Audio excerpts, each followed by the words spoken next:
All right, Petunia. Wish me luck out there. Tu vas mourir le 7 août 2037. It's pretty good. All right.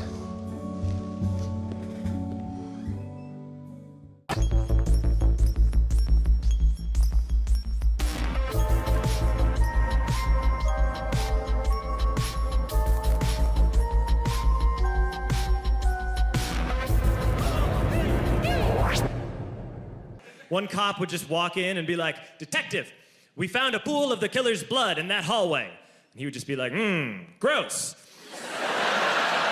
Mop it up.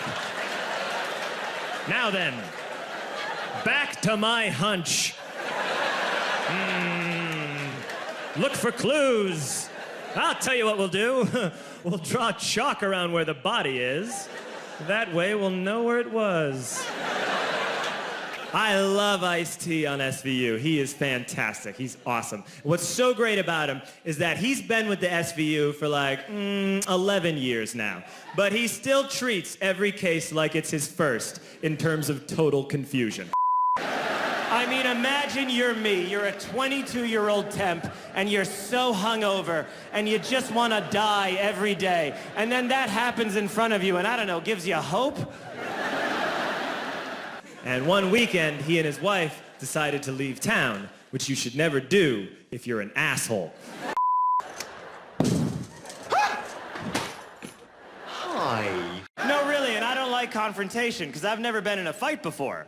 Though maybe you could tell that from the first moment I walked out on stage. I don't give off that vibe. And if you say, "I don't know," you get an X on your test, and you get it wrong, and that's not fair, because your brain has never been smaller. Also, that's not how life works. Like, I'm in my 30s now. If you came to me now and you were like, "Hey, John, name 3 things that the Stamp Act of 1775 accomplished," I'd go, "I don't know, get out of my apartment," you know? But when you're a little kid, you can't say, "I don't know." You should be able to. That should be an acceptable answer on a test. You should be able to write in, "I don't know. I know you told me. But I have had a very long day. I am very small. And I have no money. So you can imagine the kind of stress that I am under." Because look at you all. You're just sitting there in chairs, looking at a guy with absolutely no expertise who's gonna talk for a while. Now when people make fun of me, I deserve it. I do. When people get mad at me now, it's my fault. Like when people get mad at me on the highway, that's all my bad. I'm a terrible driver. I know nothing about cars. I meant to learn about cars, and then I forgot. Nothing that I know can help you with your car ever, unless you're like, "Hey, I've got a flat tire. Does anyone here know a lot about The Cosby Show?" I'm one of the worst drivers I've ever seen, and I just want you all to know that if you're ever on the highway behind me, I hear you honking. And I also don't want me to be doing what I'm doing. I don't like that I'm in that lane either. And I sure would like to get out of it. I was on the highway in Texas recently, which was like a highway filled with 13-year-olds. And I was in the far left lane. And I was going in the far left lane, and then it turned into a U-turn only lane. And I started to make a U-turn, but then I panicked because I didn't want to make a U-turn. So I put the car in reverse and then merged right back onto the highway. The best thing about that was that after that, cars were pulling up and looking over to see who just did that piece of shit move, expecting to see like a 100-year-old blind dog who's texting while driving and drinking a smoothie. Instead, they see a 28-year-old healthy man trying his best. And you replied, "Hey, do you want me to kill that guy for you? Because it sounds like he sucks, and I will totally kill that guy for you." Or does he mean that I'm walking down the street and I see like an old man who I think might be Hitler based on my memory of what Hitler looks like? I'm not gonna kill that guy either because I am often wrong. I'd murder him, and then people would run up and be like, "Whoa, you just killed an old man." And I'd be like, "He looked like Hitler." And they're like, yeah, a little. And everyone around town heard about it, and we all got up individually and thought, okay, let's go over there and destroy the place. I remember one time I walked into a supermarket by myself. I walked in through the double doors, and the woman behind the register just looked at me, and she went, "No!" And I went, "All right," and I turned around and left. That's how broken I was. Then, when a guy flashes a blade, you go, "You want my money? Go get it." Then you run the other direction. My mom was more like Nancy Grace. She would just make wild accusations all day long and wait for something to stick. My mom would blame me for things that happened on the news. That is true. I woke up one morning when I was a kid and my mom was standing over my bed and she said, "I just heard that Princess Diana and her lover, Dodi Al-Fayed, have been killed in Paris, like I had something to do with it." I was like, "Mom, I have been here all night. You can feel the TV, it's warm." Why did you burn my house down? I burnt your house down? And I had that thought that only blackout drunks and Steve Urkel can have.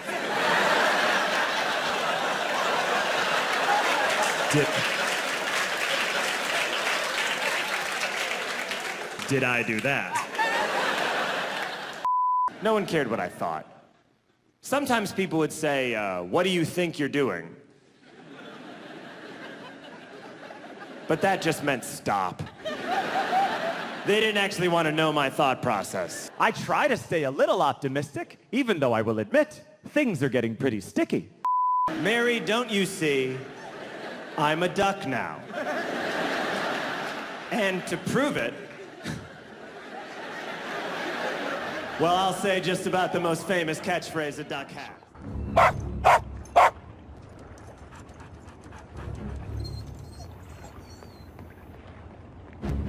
I'm gonna need a minute. I don't know if you read history, but back then people would wake up and go, "Oh God, it's the old times. Oh shit, I gotta wear all those layers. There's no Zyrtec or nothing. Okay, we gotta think of some weird, slow activities to fill the day." And they did.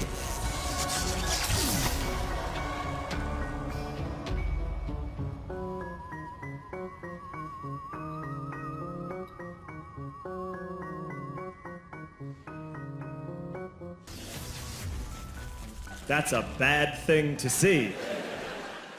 Something happened there. You hope it was a miracle.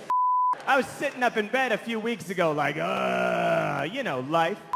Okay, when you get kidnapped. Not if, when.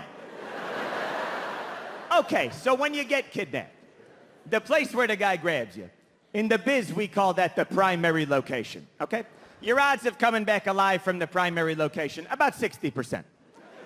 But if you are taken to a secondary location, your odds of coming back alive are slim to none. I am 35 years old, and I am still terrified of secondary locations.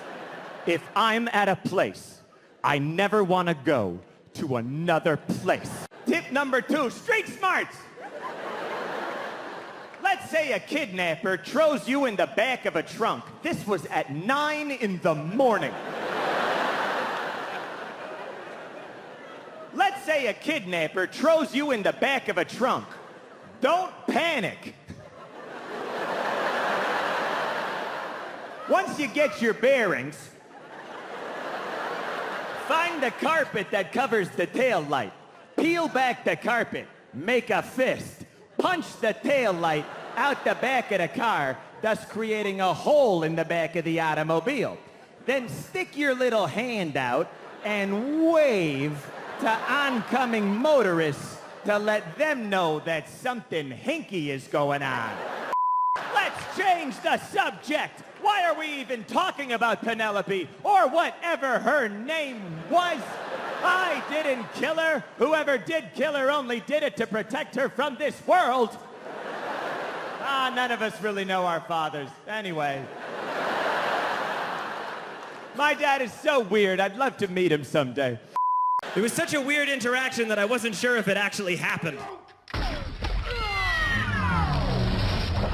And And by the way, part of me was like, whatever, you know? You know those days when you're like, this might as well happen? Adult life is already so goddamn weird.